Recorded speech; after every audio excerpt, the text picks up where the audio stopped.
Hello dear students, welcome to the channel of Dr. Gaurav Verma. In this video lecture, we will discuss properties of Boolean algebra. इससे पहले जो मेरा lecture था वो था introduction of Boolean algebra. Hope आप लोगों ने देख लिया होगा. अब इसके बाद हमारा सेकंड लेक्चर है प्रॉपर्टीज़ के ऊपर. अगर हमारे पास बी कोई नॉन एम्प्टी सेट है जो under addition and multiplication define किया गया है और उसमें कॉम्प्लीमेंट एग्जिस्ट करता है जिसका जीरो एलिमेंट है और यूनिटी एलिमेंट है, इज अ बूलियन अलजेब्रा. तो इस बूलियन अलजेब्रा में कुछ प्रॉपर्टीज ओबे होती हैं. अब उसको डिस्कस करेंगे, उनका प्रूफ करेंगे. ठीक है जी. पहली प्रॉपर्टी है कि बूलियन अलजेब्रा में ए प्लस ए ही होता है और ए इंटू ए भी ए ही होता है for all A belongings to B. यानी कि किसी भी एलिमेंट को अगर उसमें ऐड करेंगे तो भी ए आंसर आएगा, अगर मल्टीप्लाई करेंगे तो भी ए आएगा. कैसे प्रूफ करना है? पहला point, we will take right hand side A को मैं लिख सकता हूं ए प्लस जीरो. अब जितने भी ये प्रॉपर्टीज प्रूफ करनी है इस पे दो बातें ध्यान रखनी है. हमारे पास दो आपने पढ़ा हुआ है, एक ए प्लस ए बार जो होता है वो 1 के इक्वल होता है और ए डॉट ए जीरो होता है. कॉम्प्लीमेंट लॉ ये बार बार यूज होएगा. ठीक है. यहाँ पे जीरो है तो जीरो की वैल्यू मैंने यहाँ पे लगाई ए डॉट ए बार. ठीक है जी. अब ये बन गया ए प्लस बी सी. तो इस पे डिस्ट्रीब्यूटिव लॉ लगाया मैंने. डिस्ट्रीब्यूटिव लॉ क्या होता है? A plus B dot A plus C. अब ए प्लस ए बार क्या हो गया? 1. ठीक है जी. तो ए प्लस ए को 1 से मल्टीप्लाई करोगे ए प्लस ए ही आएगा. तो फर्स्ट पार्ट आपका प्रूव हो गया जी. A is equal to A plus A आ गया. Now we will do another part. अब इस ए को लेके चलते हैं, इसके इक्वल प्रूफ कर देंगे. मैं ए को लिख सकता हूं ए डॉट 1. अब ये जो 1 की वैल्यू है आपने यहां से ले लेनी है, ए प्लस ए बार. ये आपने याद रखना है बस, ये बार बार यूज होएगा. Now again it is a distributive law, A dot B plus A dot C. A dot A bar क्या होता है जी? जीरो होता है. ए डॉट ए ऐसे का ऐसे आ जाएगा. तो ए की वैल्यू ए डॉट ए के इक्वल आ गई और A is equal to A plus A आ गया. तो पहला जो मेरा प्रॉपर्टी थी वो प्रूव हो गई है. Now we will do second property. Second property क्या है? A plus 1 is equal to 1. यहां पे 1 का मतलब 1 नहीं, यहां पे 1 का मतलब है ग्रेटेस्ट एलिमेंट. यानी कि अगर ए में ग्रेटेस्ट एलिमेंट ऐड करेंगे तो हमेशा ग्रेटेस्ट एलिमेंट ही आएगा. और अगर ए को जीरो एलिमेंट से मल्टीप्लाई करोगे तो हमेशा जीरो आएगा. जीरो का मतलब है यहाँ पे लीस्ट एलिमेंट, 1 का मतलब है ग्रेटेस्ट एलिमेंट. ठीक है जी. ए प्लस 1 को मैं लिख सकता हूं, पहला पार्ट ये वाला प्रूफ करेंगे, ए प्लस 1 डॉट 1. तो पीछे मैंने ऊपर लिखा ही हुआ देखो, इसकी वैल्यू यूज करते हैं ए प्लस ए बार, यहां पे पुट कर लेगी. Now what is this? A plus B A plus C. तो बाय डिस्ट्रीब्यूटिव लॉ इसको लिख देंगे A plus B dot C. ठीक है जी. 1 को इससे मल्टीप्लाई करेंगे ए बार ही आ जाएगा. तो ए प्लस ए बार क्या होता है आपका? ये 1 होता है. तो 1 के इक्वल आ गया. तो हमने ए प्लस 1 से स्टार्ट किया था, इज इक्वल टू किसके आ गया? 1 के. इसी तरह ए डॉट जीरो. ए डॉट जीरो को लिख सकते हैं ए डॉट जीरो प्लस जीरो. ठीक है. अब जीरो की वैल्यू ये होती है हमारे पास कॉम्प्लीमेंट लॉ से ए डॉट ए बार.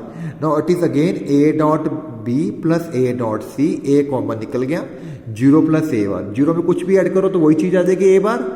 तो ए डॉट ए बार क्या होता है आपका? जीरो होता है. ठीक है. तो ए को जीरो से मल्टीप्लाई करने पे जीरो आ जाता है. तो प्रॉपर्टी है अगर ए में ग्रेटेस्ट एलिमेंट 1 ऐड करे तो उसका आंसर 1 आएगा. अगर ए को लीस्ट एलिमेंट जीरो से मल्टीप्लाई करे तो इसका आंसर जीरो आएगा. ओके, नोट कर लीजिए second property. Now we have a third property. Third property क्या है?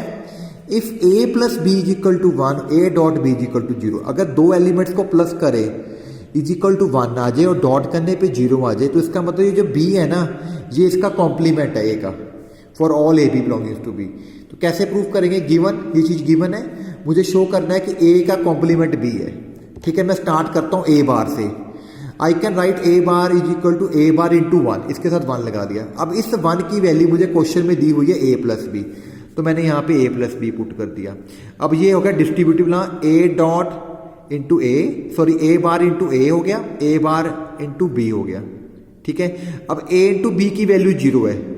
ठीक है. तो इसको मैंने और आपको ये भी पता ना कि ए बार इंटू ए जीरो होता है. हमने पढ़ा था ना कॉम्प्लीट, पीछे बताया था मैंने भी आपको, पीछे दो बातें बताई थी ना मैंने. ए डॉट ए बार जीरो होता है, ए प्लस ए बार 1 होता है. देखो इसको कहाँ कहाँ लगाते हैं. तो इसको जीरो पुट कर दिया इसने, ये ऐसे कैसे रख दिया.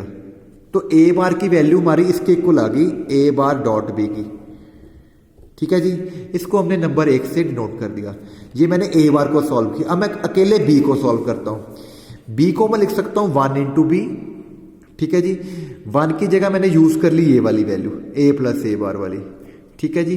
फिर इसको मल्टीप्लाई कीजिए a bar into B, a into B, distributive law लग गया। a इंटू बी मुझे क्वेश्चन में 0 है, ये देखो a इंटू बी 0 हो गया, तो ये 0 हो गया। तो b इज इक्वल टू आ गया a बार डॉट बी, ये मेरी 2 नंबर है। तो इसकी वैल्यू भी इसके इक्वल है, इसकी वैल्यू भी इसके इक्वल है। From 1 and 2 we will say that a bar is equal to B आ गया, तो ये प्रूव हो गया आपका। Is it okay students?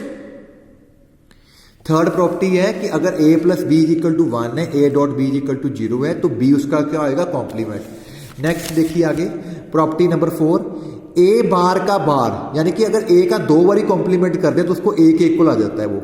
इसको बोलते हैं law of double complementation for all A, यानी कि हर एक एलिमेंट के लिए ये चीज पॉसिबल है। किसी भी एलिमेंट का अगर 2 बारी कॉम्प्लीमेंट करोगे तो इटसेल्फ के इक्वल आ जाएगा।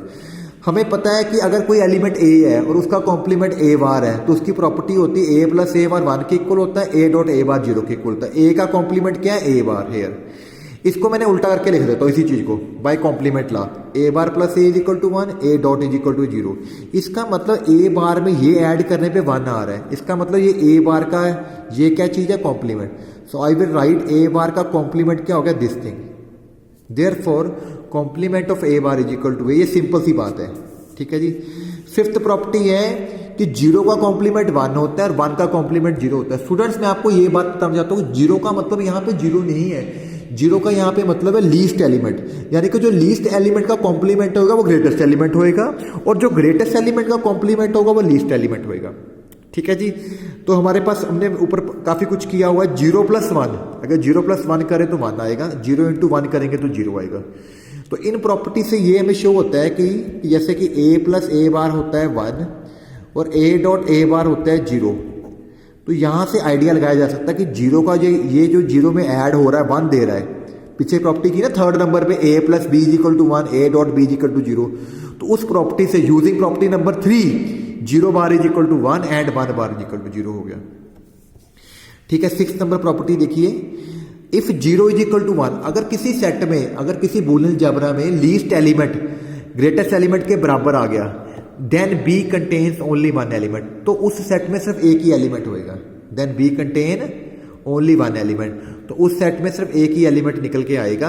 कैसे करना है देखिए, मान लीजिए एक एलिमेंट और एग्जिस्ट करता है a, ठीक है, तो उस a को मैं लिख सकता हूं a इंटू 1, ठीक है। अब जो मेरा 1 है वही 0 के इक्वल है, तो यहां पे 0 लगा दिया, a डॉट 0 0 आ गया, यानी कि जो एलिमेंट a लिया था वो घूम फिर के 0 ही बन गया। a इज एनी एलिमेंट, यानी कि कोई भी एलिमेंट लेंगे वो 0 ही निकल के आएगा इसमें।